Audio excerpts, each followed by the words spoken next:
Over the past year, the Commission has become increasingly concerned about Turkey's persecution of Christians and other religious minorities, concerns that have only been exacerbated by the pandemic. And Commission Vice Chair Tony Perkins joins me now. Tony, describe some of these recent attacks on churches in Turkey and explain what's behind them. Well, there's a number of things behind them. One, we see it may be presenting an opportunity to the Turkish government, but we see in the wake of the coronavirus that there is blame being placed on some religious minorities. We see a rise in anti-Semitism. Some of that being focused on the coronavirus. Also, the Armenian churches being targeted. The issue is this happens in many countries, but there is not an aggressive response from the Turkish government.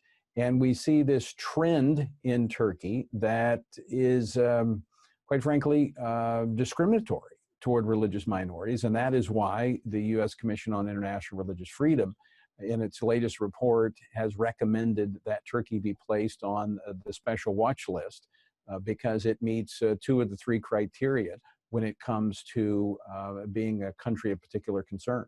It seems like anyone in the world would have to have their head under a rock to not realize where the coronavirus originated. So it seems that just seems kind of crazy to me it's not just in Turkey, in other countries too, where religious minorities are being blamed for this. Well, part of that is, of course, in the United States, we have free access to the media. In some of these countries, it's not that way. The media controls the message coming out of the media, and Turkey is one of those where the government has strong control over the messaging that comes out to the public through the media.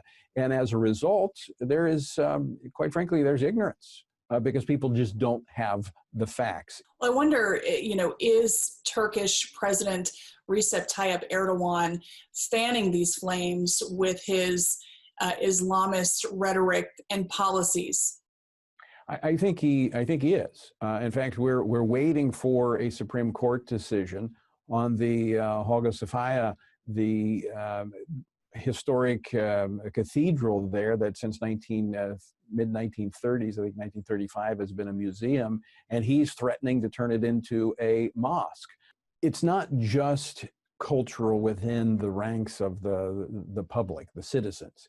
It is kind of a green flag being given by government officials when you have high-ranking officials make derogatory comments toward religious minorities. And instead of acting aggressively to defend religious minorities and extend to them the same rights as everyone else, the freedom to worship as they choose.